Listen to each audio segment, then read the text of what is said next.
So because you sell puppies for the past 5 years, does it give you the right to train, to treat an animal? No. But that's what is happening now.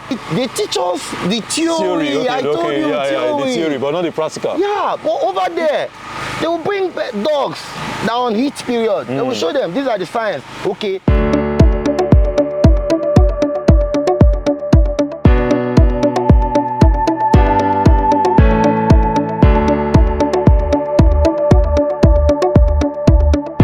Hi guys, welcome back to the Studentship YouTube channel. Today I'm here live at the University of Nigeria. I'll be going around asking students, information about their course of study.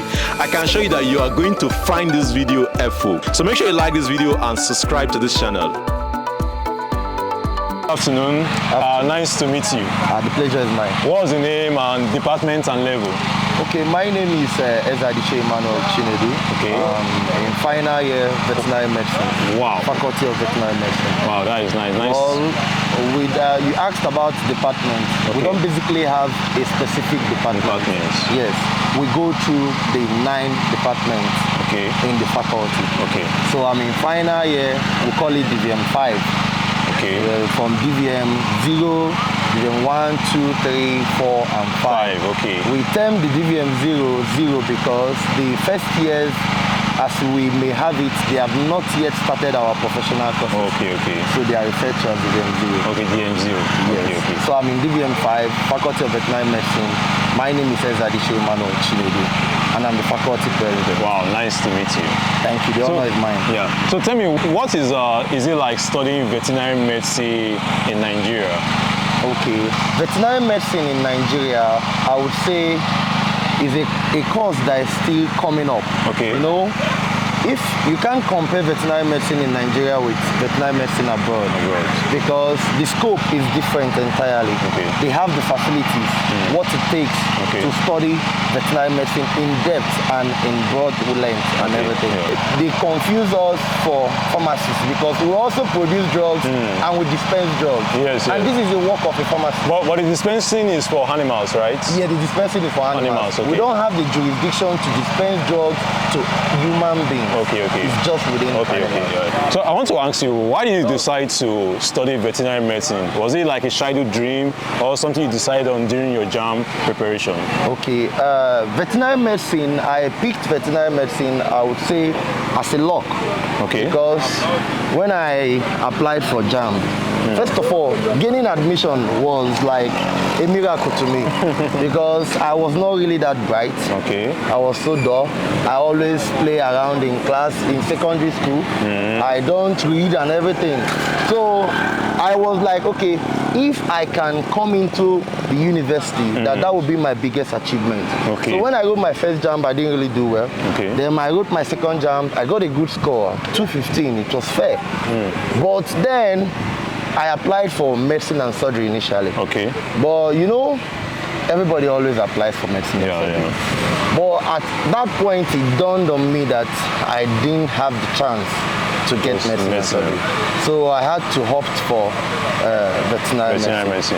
And I would say categorically that I never made the wrong choice. It was a life-changing moment and I'm so happy I did. So you talk about you like an average student in secondary school. Yes, I was. Can a student who is categorized as average study veterinary medicine successfully in university? Okay, I love this question you asked. Well, there's a saying that all the lecturers in Faculty of Veterinary Medicine always say, you have to be good to come into veterinary medicine and you have to be good to leave veterinary medicine. Okay. So whether you're an average student in secondary school or not, it does not categorically qualify you as an average student. Okay. As far you can come into veterinary medicine and you go through first, second, third professional and you are in final year, you are no longer termed an average student because the stress is different, the unit load is different, it's massive. You don't see a veterinarian playing around. A DVM student, you can't see them hanging around parties, clubs every time of the week. No, it's not possible. Doing our test is so serious that every other class, every other faculties would think we are writing exam. Because what, for a test? For a test. Because you passing your test in veterinary medicine is as good as you passing your exam. Wow. So once you start failing your exams, you have already started failing in vet. Oh. So that's why I said you have to be good. Let me quote my lecturers now. Okay. You have to be good to come into veterinary medicine, and you have to be good to leave veterinary medicine. So as the faculty president, what was the experience like, combining politics with your academics? Okay, this is a good one. Well, it was a very difficult decision for me coming out as a faculty president, because like there are some persons who are good with multitasking. Yes. I, for one, I'm not really good with multitasking. Okay. I had to seek consultation from several of my senior colleagues, my elder brother, my uncles. I met my uncle because it was so obvious when I was already in my 5th year. It was so obvious that, okay, these people wanted me to come out as their faculty president. Okay. But then at that point in time, I never wanted to come out as the faculty president. Okay. You know why? Why? I was scared, one. Was it for your academics? Not just my academics, I was scared of failing. Okay. I was scared of disappointing the students. Okay. That if I come into the office, I would not fulfill what I promised to fulfill. Okay. But then, as the election kept approaching, students from each classes, we call it classes here in vet, we don't call it departments. From each classes, they kept on, Akukalia, my name is not Akukalia in quotes, but they call me Akukalia. Yes. Akukalia, how far now? You know, go come out for faculty president. I say no. I kept on turning people down, turning them down, but then it got to the point where I could no longer take it anymore. One of my very close friends, Obasi Joel, reached out to me and was like, you have what it takes to be a leader. Come and lead and show others how it is done. What are those attributes you think people saw in you that made them suggest that you should go for this position?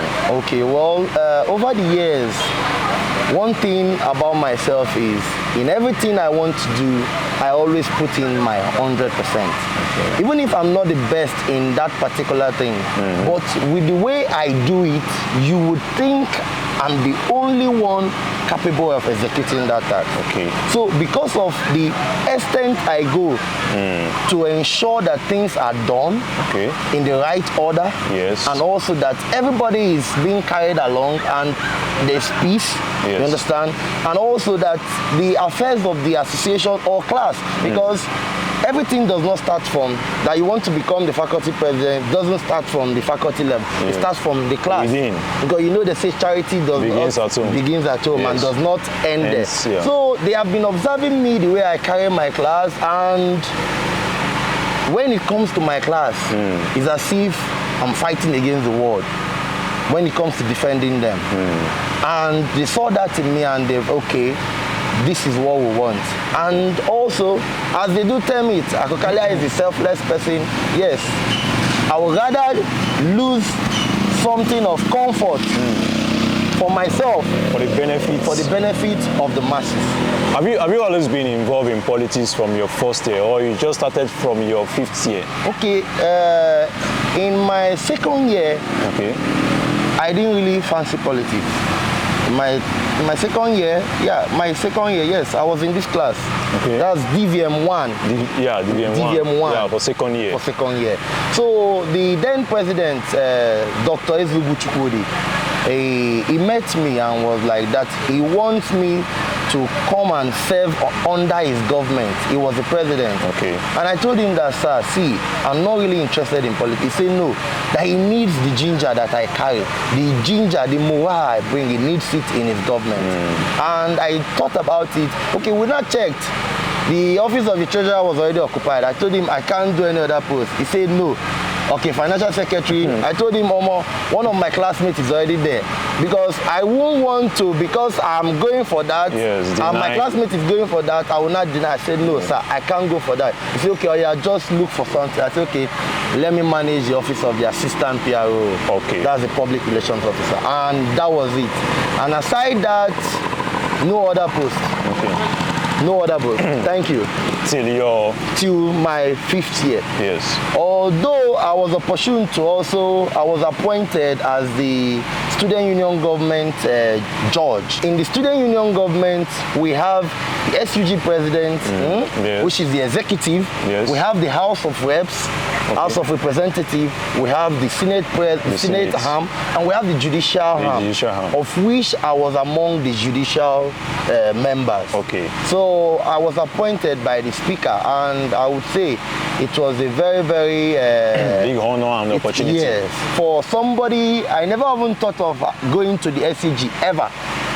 But I was just called. He told me that he has checked around the faculty and he saw me that I was the only one who was fit for the job. And that was it. So aside being assistant PRO, never just SUG judge. And after that, nothing else. Would you say politics have had a negative impact on your academics? Well, like I told you, aside me saying that you have to be good to come into vet and you have to be good to leave vet. Per se, I still insist that I'm not that sound academically. Okay.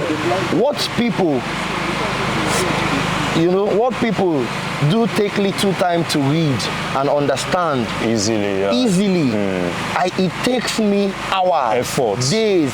I have to put in a whole lot of effort to get it. So because of that, I won't really say the politics have had a negative impact on my career, on my academics. Yes. Because I know that I still need to put in that same effort so that I can balance both my academics and also my political dream. But then most of our lecturers have already started complaining because, I love my faculty so much, and because of it, I've been going around. I miss classes, I miss posting, and just trying to put things in place. Yeah, and it's wrong. Because I came here for my studies. Primarily. Yeah, so every other thing is secondary. Yes. So, and they started complaining that you need 75% attendance for you to be able to pass. And it really touched me. One of our lecturers, Dr. Yedira, made that complaint 2 days ago, and I was sad. I went back home, I couldn't sleep. After that day, I started going for night class again.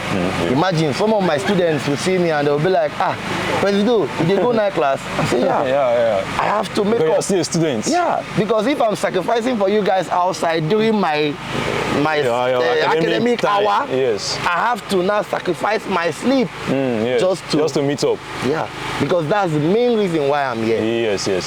So how lucrative is veterinary medicine in Nigeria? Okay, well, Nigeria is still among the developing countries. Okay. Over there abroad, they cherish their animals, their pets. You don't kill animals. Because if you do, you serve jail term. Yes. Sometimes 3 months, 6 months.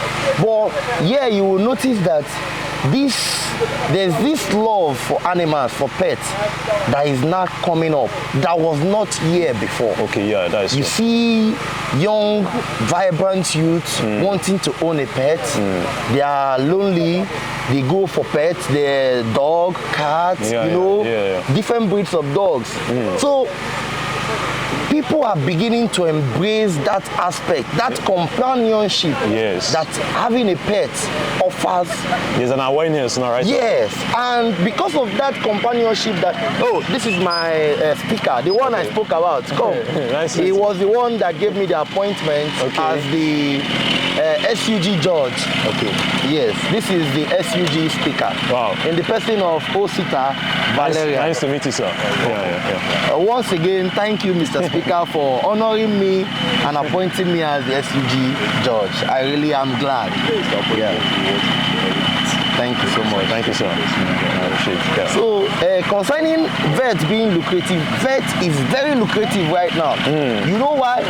When these people start yearning to own pets, yes. it means that more pet clinics will be opened, Yes. and more veterinarians that come out will be able to what? To take care of those pets. And when we start taking care of those pets, of course, they pay us for our job. Yeah. We divide it into two. There's the practice and there's the business, the farming. Okay, the farming now, aspect. the farming aspect of veterinary medicine is something else. You know, humans cannot do without egg. They will keep eating egg, you know? Yeah. And these are poultry products. Yes. The government protect our job because now you see pet owners that did not go to vet school because they are training dogs. Like quacks. Quacks. God bless you for that word. We are now competing with quacks. So because you sell puppies for the past 5 years, does it give you the right to treat an animal? No. But that's what is happening now. So now you see we'll compete with them, and when we leave this university, we don't have jobs. So that too is a limitation. Okay. So the only side of veterinary medicine that is really booming well is the farm. The farm aspect. The farmers, because now we are beginning to embrace. It's meant to be. Most people will think that farming is meant to be for businessmen. No. If you as a veterinarian, you are good and you have what it takes, now you have money, and you set up a farm. You have the insights. And you are good with practice, you know how to treat animals, oh my God, you will do exceedingly well. Very lucrative. So that's the only lucrative aspect of veterinary medicine. The other ones, we have limitations. Okay. And these are the limitations that I've told you. You know, when you talk about pets, something just came to my mind. Nowadays, you have like dogs, crossbreeds. Yeah. Is that the job description of a veterinary doctor, like trying to do crossbreed and stuff like that? Yes, there are some veterinarians that would specialize in crossbreeding animals, because I will tell you of a truth. It's very difficult to breed a dog, because their monthly cycle is not like that of human beings. Aside from it fluctuating, it's very also difficult to observe the right time to cross a dog. So there are only those who are experienced in it. And that's why you see these pet owners who over the years have been crossbreeding pets and the rest, they are not good, and they just shipped us from the school. They teach you guys in school? They don't really, they teach us the theory. I told you theory. The theory, but not the practical. Yeah, but over there, they will bring dogs down heat period. They will show them, these are the signs. Okay, the vulva is red and everything. When you start seeing it dripping, this is it. But they'll give us materials, we'll go and read, and that's not how. It's only when we not go out there, we experience the first case, second, third, then, as humans, you start developing yourself, and that was it. Okay. Yeah.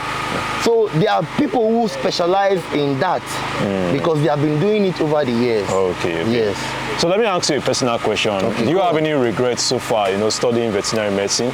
Well, a personal question, and I will be honest, because I'm happy doing this advert. I don't really know where this advert will take me. It's on YouTube? Personally, I would say the education system in Nigeria is not complete. And as it's not complete, in a way, it's looking like it's tying us, the youth, down.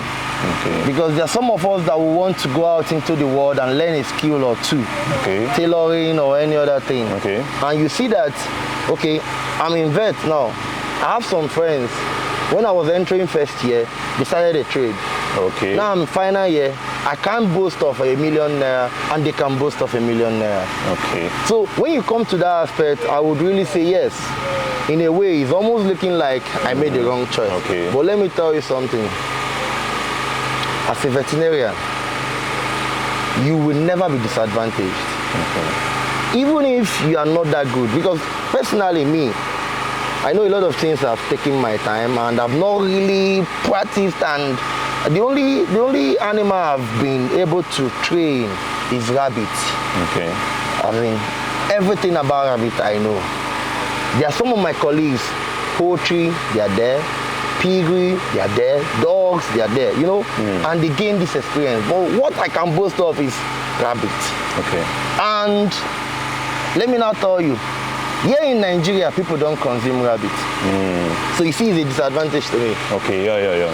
Though rabbit has a lot of benefits. The meat, yes, white meat, the same thing with poultry product, that's our broiler and the rest is all white meat. But then rabbit does not have cholesterol because they feed on grasses. Okay. Yeah. But Nigerians, chicken sweet, chicken, and they will always choose chicken over rabbit.